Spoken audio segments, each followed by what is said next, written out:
everyone. Christmas is around the corner. I am so excited. Thank you very much for stopping by.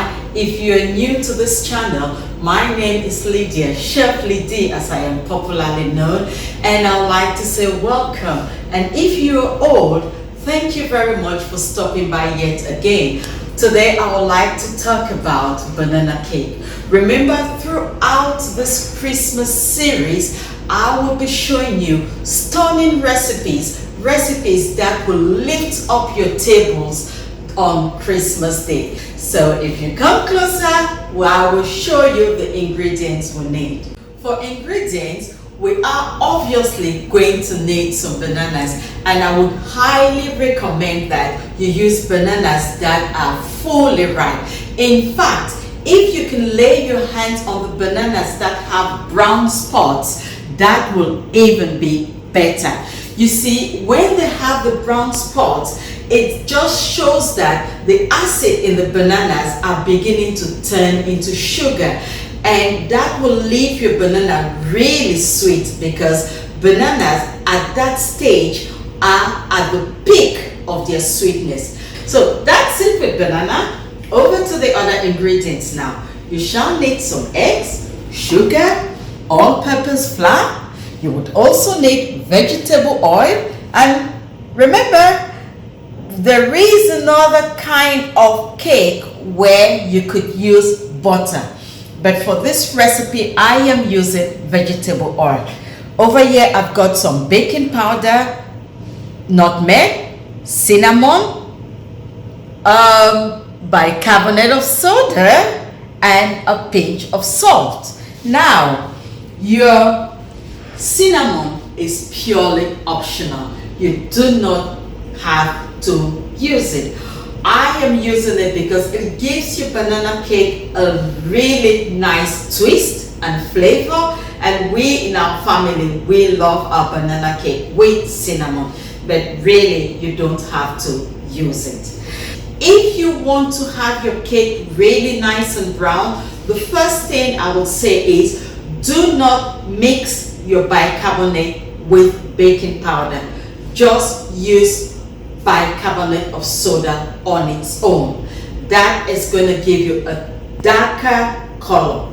Number 2, you may want to substitute white sugar for brown sugar. That will also help to give it that brown color. And tip number 3, cinnamon.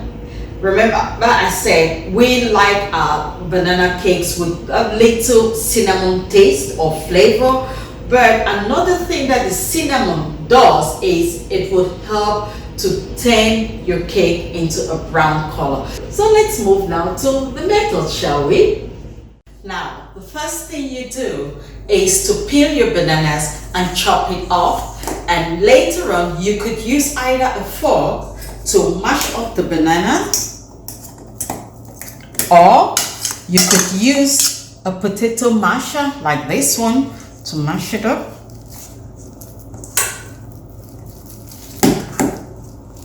And the next tool I'll be showing you is my hand mixer.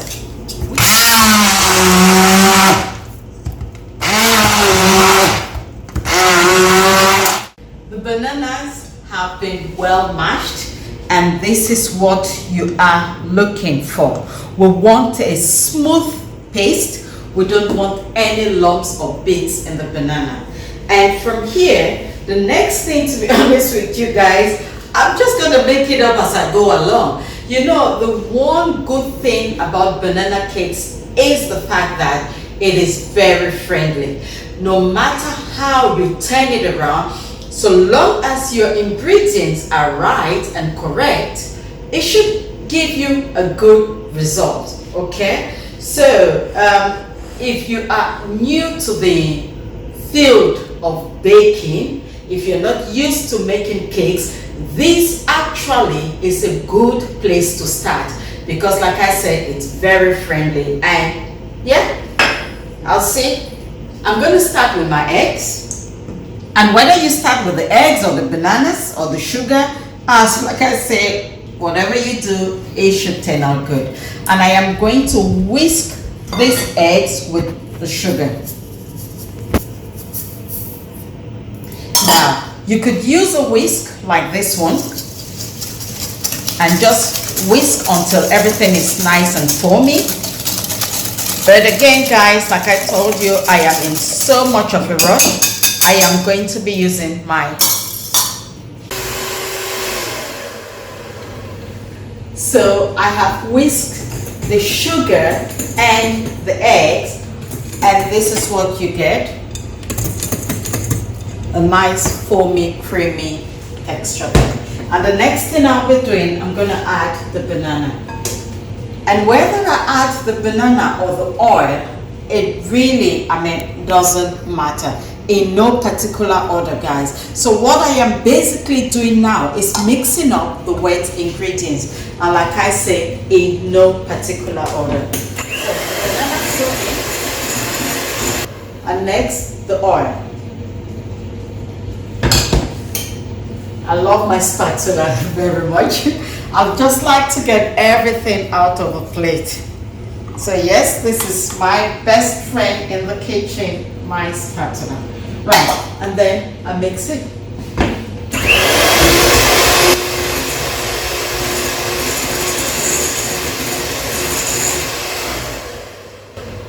Done. The next thing will be my dry ingredients. In this bowl of flour, I'll be adding the bicarbonate of soda.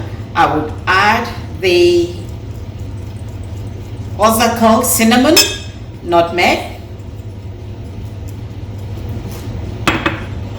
and baking powder. I'll give it a good mix, and I'm gonna sieve them into the wet ingredients. I'm just basically sieving in the dry ingredients.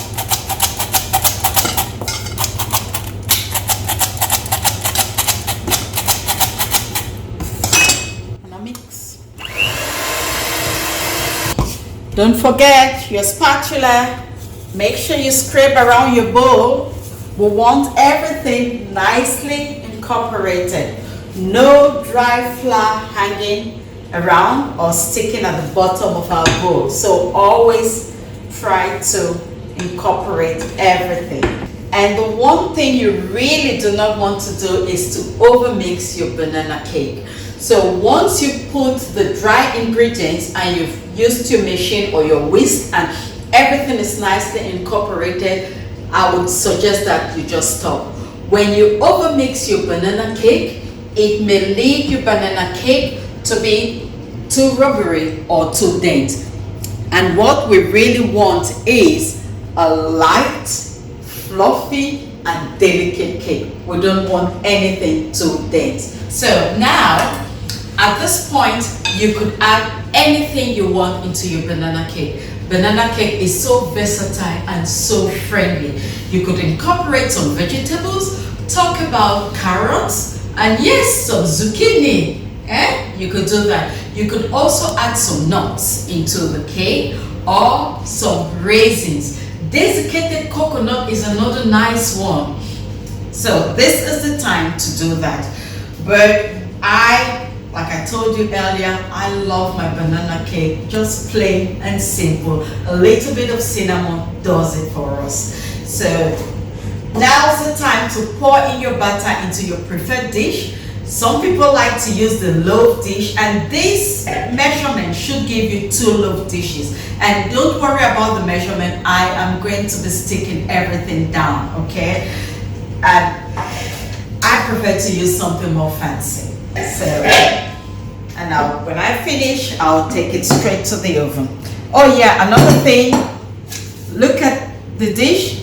Do not forget to grease and flour your baking dish. We do not want our banana cake sticking at the bottom of the pan. So grease it and flour it and take off the excess flour.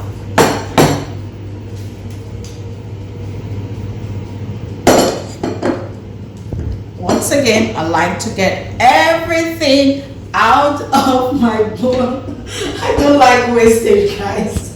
I really do not like wasting. You should see me when I'm frying an egg in this house. I feel like everything gets out of the plate into the fry pan, and my magic spatula, it does it for me. I love it so much. So yeah, there you go. A little tap